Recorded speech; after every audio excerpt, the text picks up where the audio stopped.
All right, folks, thanks for being here. On this off-week, improvement week, we're going to open up Dave Biddle, 24/7 Sports. What are some of the main concepts that you just brought to the offense, and why do you like to push from the box? Well, anyone who's called the game will tell you that you can get yourself organized a lot easier being up in the box. Most play callers want to get their next series organized.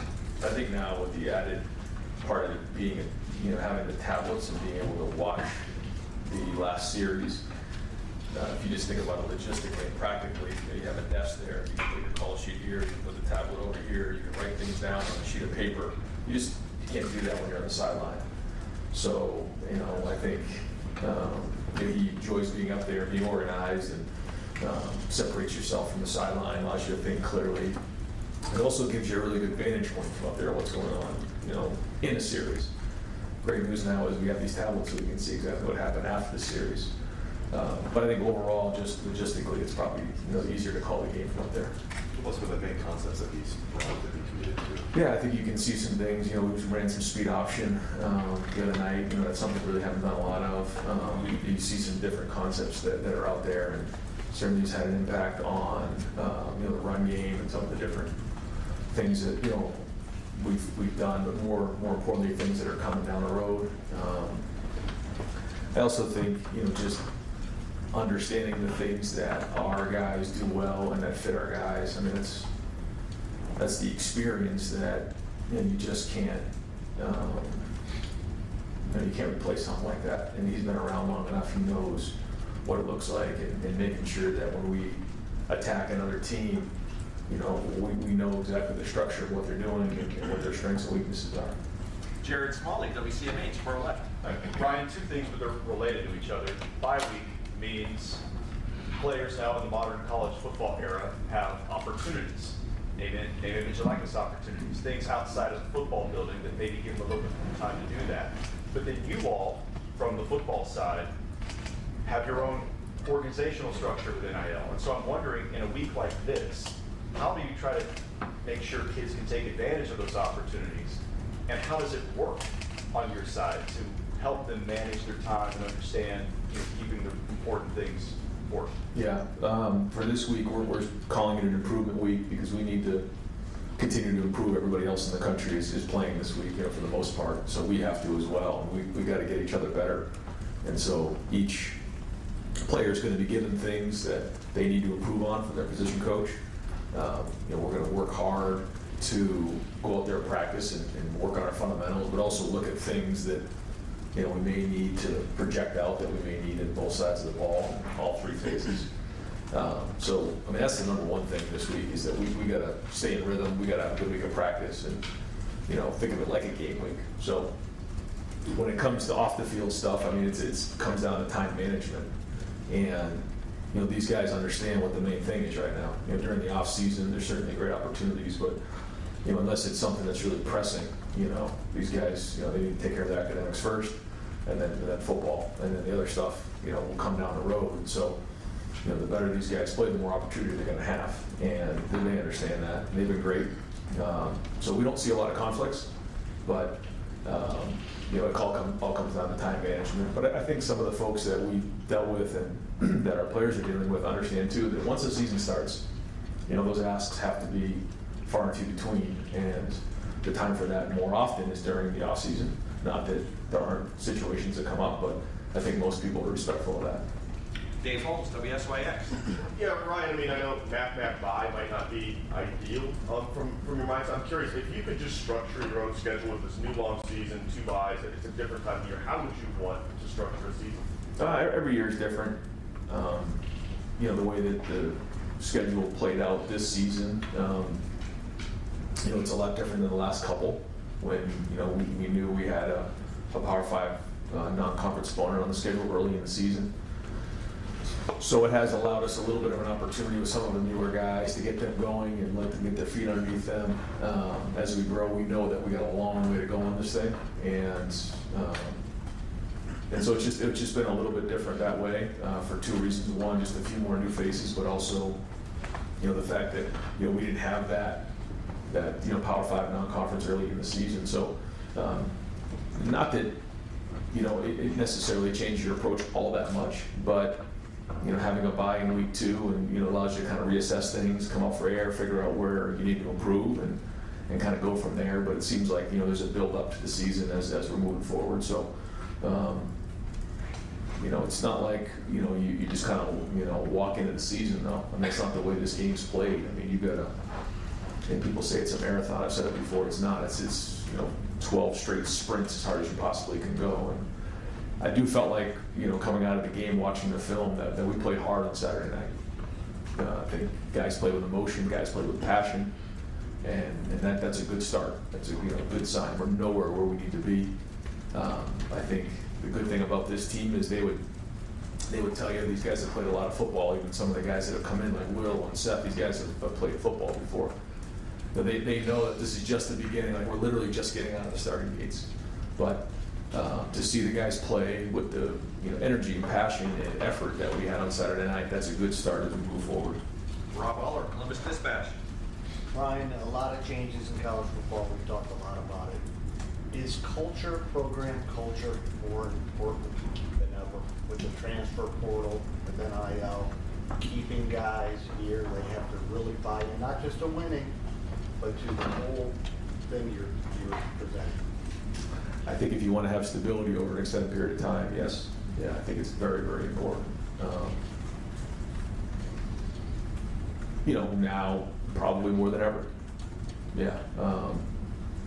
And I think when you're at Ohio State, understanding those that have come before, understanding the tradition, understanding what it means to be a Buckeye is a big part of that. And so during the recruiting process, or even during the acquiring of the 7 transfers that we brought in, they have to understand what it means. You can't just bring in somebody to, be a quote unquote mercenary where they just come in and play and then leave. That's not what Ohio State is. And so our focus is on recruiting great people, developing them, retaining them, which is what we did this year.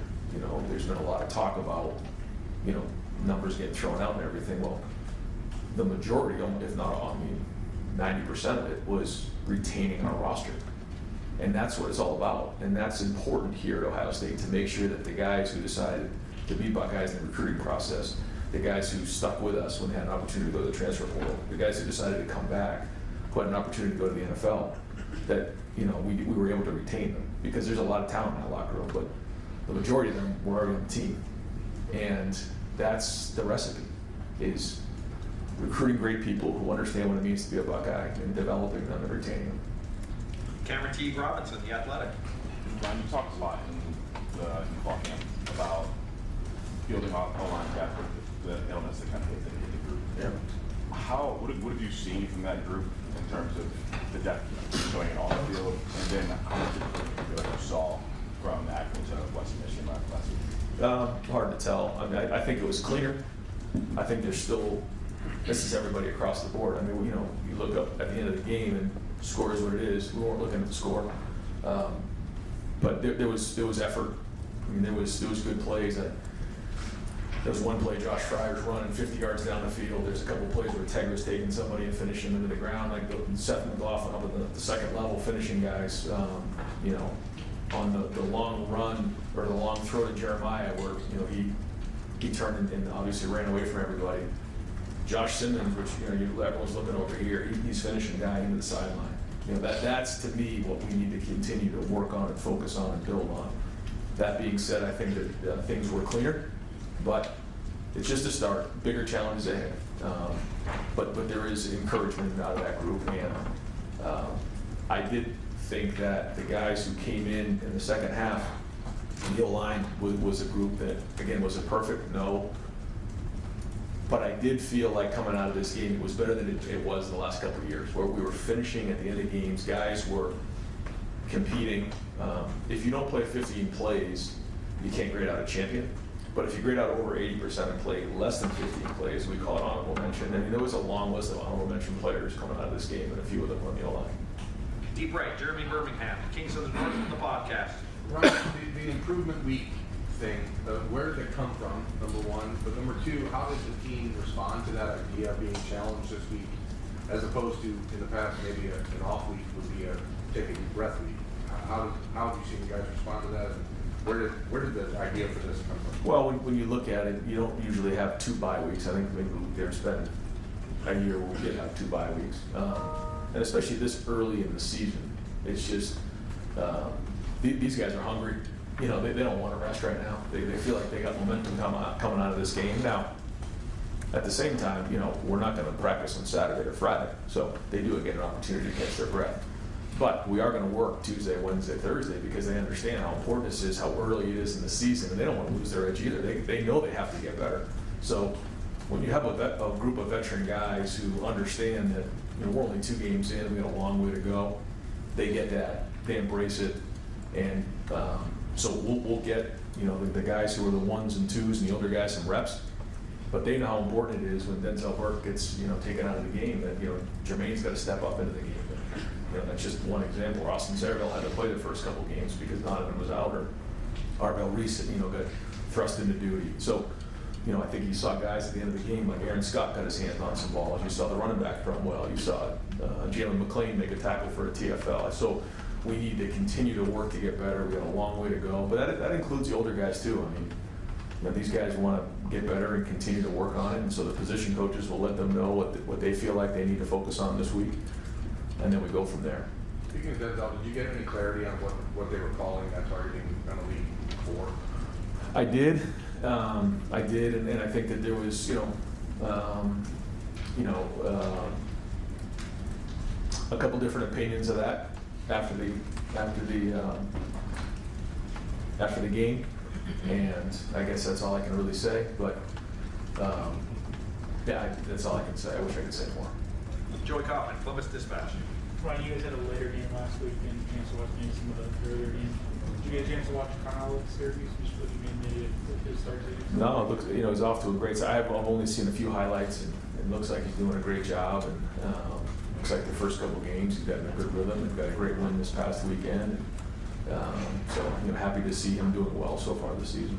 Have you gotten used to in college football seeing some of the guys who were once connected with your QB playing elsewhere? I know, it's a lot different. You see Quinn had a great win obviously this past weekend, and Joe, and obviously we've had our great quarterbacks here as well, but it's the way of the world. And I think that's one of the reasons in recruiting that, and we sell that to guys too, is that when you come to Ohio State, you're going to get developed at a high level at every position. But at quarterback, I take a lot of pride in that, and the fact that we develop guys at a high level, and that even if you were to leave, we don't want you to leave, but even if you were to leave, it's still time well spent and invested. And so, you're happy when guys go on and do well, even though you want to retain as many guys as you can. That's our whole culture, but it's just the way of the world. So, happy to see Kyle do well. He won some great games here and poured a lot of effort into the program. So, but it's like that with I think Joe Royer is doing well down at Cincinnati, and so we follow those guys and want to support them. Austin Ward's podcast. Ryan, what have you learned about Will through those 2 starts, and what would be the improvement week challenge for him? I think for us, seeing Will out there, it's all new, it's fresh, his first game, quote unquote, but he's played a lot of football. He's got a poise out there, he's got a command out there that you can feel. I don't know if you guys feel it watching it, but I feel it on the sideline. He's able to take the practice and the meeting to the game, where sometimes when you get into a game, like they don't see it. The information coming back is like, whoa, we've got an issue here. He sees it. I think, and I said this like during the preseason, I didn't feel like we'd get an idea of the type of impact that Will would make until he was actually playing in a football game. That's just kind of the way he is because of his size, his ability to run. You've seen him extend some plays. You've seen him now with his feet a little bit, which will continue. And he's made some very accurate passes. There's other ones, though, for sure that I know he wants back. And to me, it just comes down to his feet, and we'll continue to work on those type of things. But it's like anything else, the more comfortable you are, the more reps you're getting. Even the plays that we're running in practice that we're maybe not running in a game because we didn't get to them, those are all, the more he does them, the more comfortable he's going to do. Timing, you're learning. when you do them for the first time. After you do them for a while, you're remembering. And he's done a pretty good job of only taking a play where you only repped it a few times and putting it on the field. And we're going to need to continue to do that. But I think as time goes on, you'll start to see that ball come out of his hand, with even more and more rhythm and more pace.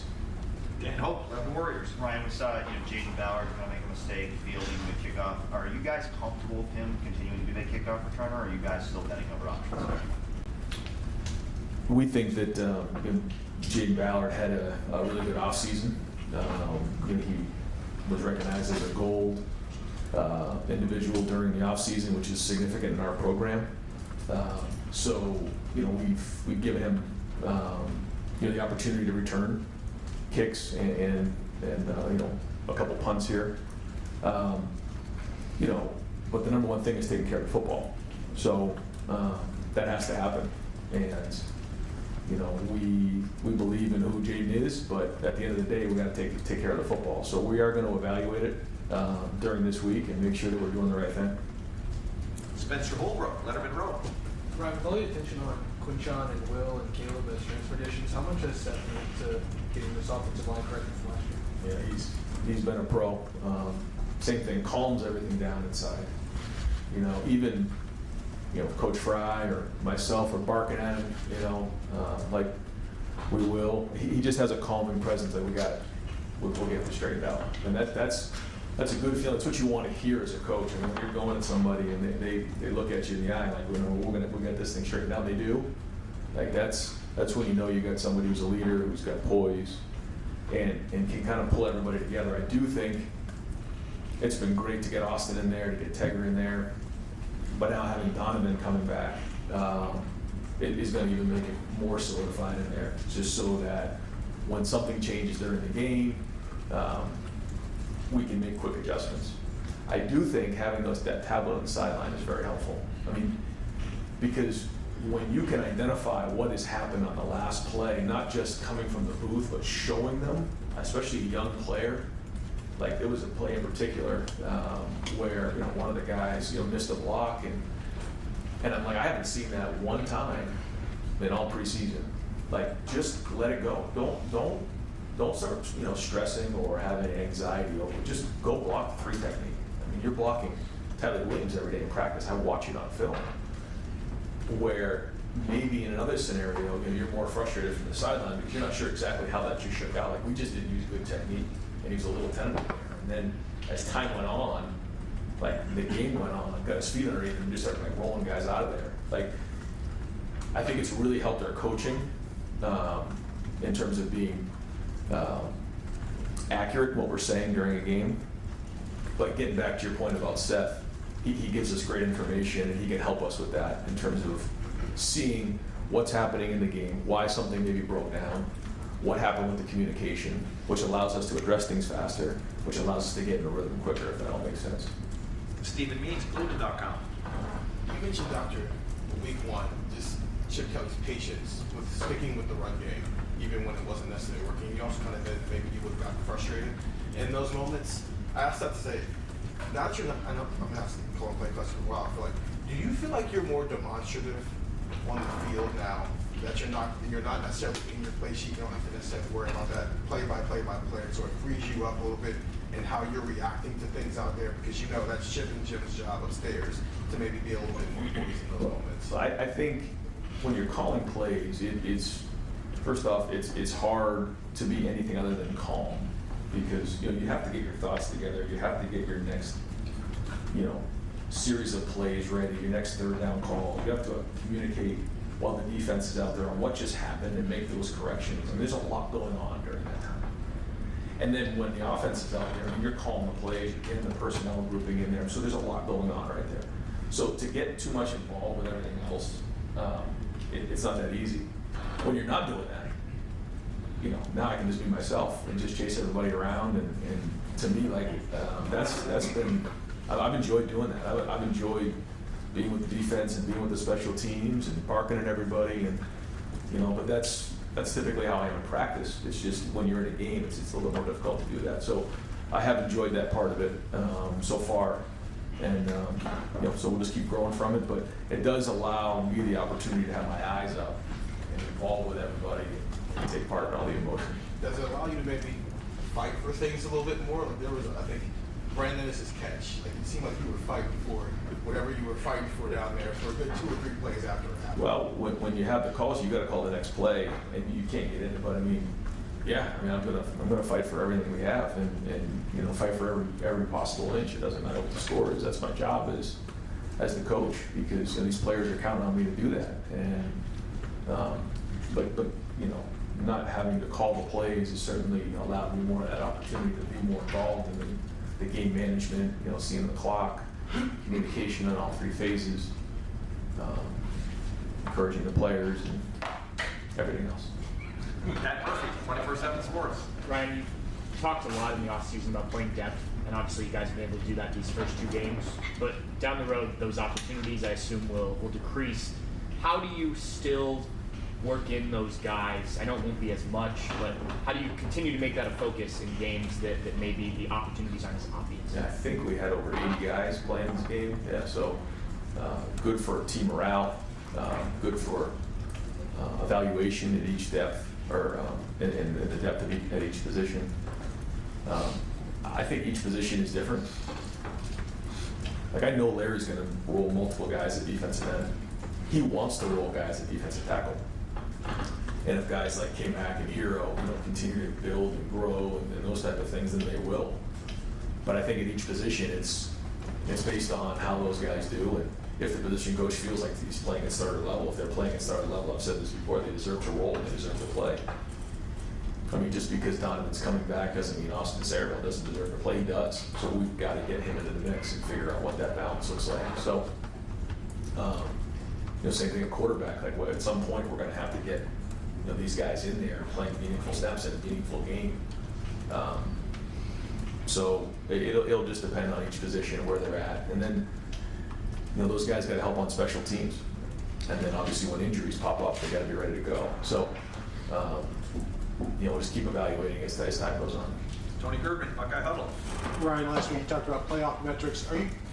Do you have anybody doing anything right now looking at cursory playoff opponents, doing any scouting of teams, and then do you have anybody doing the same thing in terms of the transfer portal? Like how do you prepare for that right now? Yeah, so we have in our recruiting department, Billy Homer is tasked with the portal, so he'll be evaluating all the college players across the country. It's a big job, and I think that is significant that the way that our structure of our entire staff is always going to be looked at to make sure that we're staying up with the times, and that's something we did a couple of years ago to make sure that we were ahead that way, which is good too because it gives us some feedback on the teams that we're playing, because not only is he looking at our opponents and the personnel there, but he's also looking at it for down the road and possible guys that may go into the portal. So to answer your question, yeah, we're looking at our future opponents because we're evaluating anyways. It's almost like in the NFL, you have the college scouting department, then you have the pro football or the scouting department where they're looking at all the free agents and guys in the league. It's the same thing here. We have the guys that evaluate high school, but then also the guys that are playing in college. So we'll evaluate all those guys and get personnel information as time goes on. What kind of feedback do you even want feedback right now on any of that? It's still a little bit early, but and we have friends too, who are out there to see some different teams, and we just want to get an idea of what's out there. So yeah, I'm constantly asking, what's going on, what's out there, because as we look ahead, we got to know what we're up against, and not that we're focused on any of that stuff, but it is good to know and just get an idea of what's going on across the country. Bill Landis, Kings of the North, the podcast. Ryan, you guys in the past have talked about how good CJ Hicks can be when he's blitzing, or you kind of just cut him loose and get after the quarterback. I did notice this week that Cody, Sonny, and Armel all seem to play more than him, linebacker with the first team defense. Are there any conversations about making CJ perhaps more of a line of scrimmage player as you try to find how he fits into a crowded linebacker picture in ways for him to help the defense? Yeah, we have. But we need CJ right now to play linebacker, and then I think that there's certain things that you mentioned that right now he's doing better than others. we need to find a consistency there that we believe that he can do at linebacker. And, although we have a few guys already, he needs to be part of that group because, if you're playing with 3 linebackers in a game, all it takes is one injury, and you're right in the middle of it. And we know, this is a long season, so he has to improve. He's got to continue to grow. We've seen him do it. We know that he can do it. It's just the consistency part of it. And so we believe in CJ in a big way. And so I know James and everybody in that room is trying to get him there because we want and need him to play linebacker. Down to Barry, WBNS. Coach, your defense limited to 99 yards, no points. What impressed you the most with your defense through 2 games, and what needs to get better? Well, I guess it's hard to say what needs to get better other than just everything, because we know we're nowhere we need to be. But to me, it's the energy. It's the guys flying around. It's knocking back the line of scrimmage. It's guys in the back end running to the ball, playing with violence, playing with great emotion. You can just feel it. You can see it, and that's what we want. There was a couple third down conversions, but that was about it. I mean, they pretty much dominated like we thought they could. And when you get off the field on third down against teams that are going to try to shorten the game on you, that makes all the difference in the world, and certainly just takes a lot of stress off the offense. Now, it certainly helps when the offense is scoring touchdowns like they are, but some of those third down stops were huge. In the first game, certainly the defensive scores were big. And it's been good to get a lot of guys reps, but all these guys, well, maybe not all, but the guys who have played a lot of football know that this is just the beginning. We got a long way to go. We've got a lot of big challenges coming down the road. Bill Rubino, it's Columbus Dispatch. Yeah, granted, the opponents you played have not been great, but you got scored on 186. I don't think you get a team back in the red zone. I'm sorry about that. But a coach is designed to build some worry about points. What's keeping you up at night, or what's the thing that's foremost in your mind about? Okay, I got to be smart about this. Well, and that's why you start from the beginning as a coach, and you just say it's not about the opponent, it's about us, it's about our standard. Well, what is the standard? Create a champion, be the hardest playing team in the country. So we know what the standard is, and that's what we have to focus on, is the process, not the result. And when I say, once we got going in that game, I didn't even know what the score was. It was, and I feel like the whole team was that way. And we just kept playing and looked up at the end, and that was the score. And I thought guys were competing in the second half, and so that was good. But it goes back to our practice. And, if we can practice the way that we did on Tuesday and Wednesday, even Thursday, then, we can be hard to beat. But we have to continue to do that. We have to keep bringing it every single day. And, it's that competitive stamina that I've talked about before, so it's just the beginning, and I know everybody's, excited about, how we played the last couple of games, but, it's just like anything else, whether it's criticism or it's praise, it's all noise. And so, we can't get caught up in any of that stuff, but we got to get back to work and have a great week of practice this week and keep moving forward. That's one follow-up on the tablet. What view are you getting? Are you getting the 22 view, or are you getting the TV view?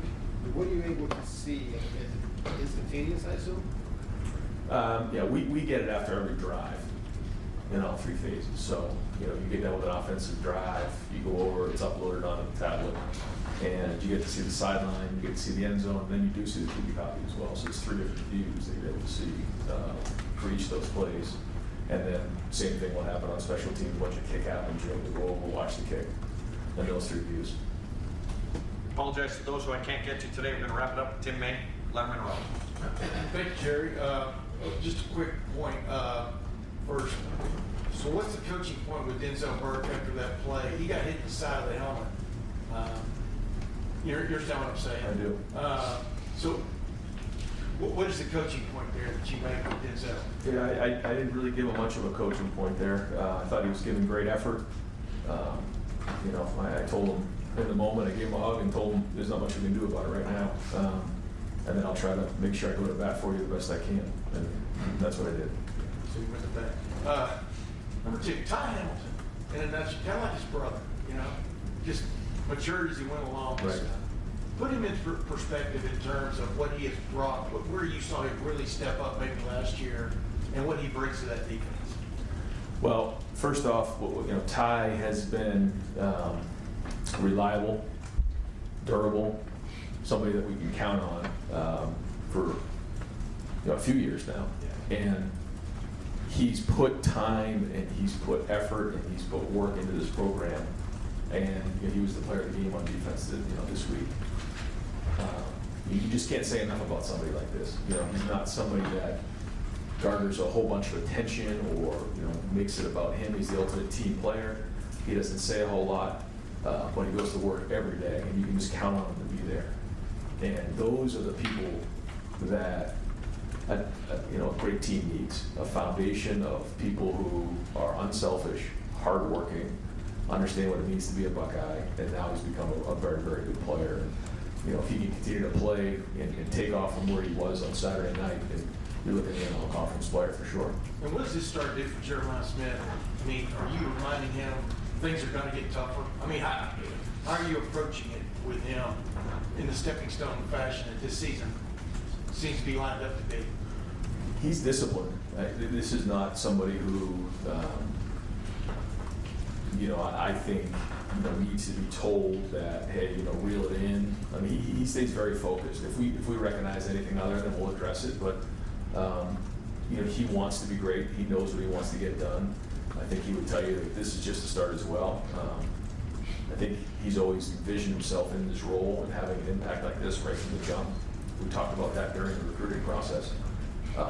And so it started in January, and actually really started during the high school process. And then in January he got here and stepped right into the role. So although he's young, I think he's wise beyond his years, the way that he approaches the game. And so we'll keep a close eye on it. But right now, he's staying very hungry. Coach, thank you very much.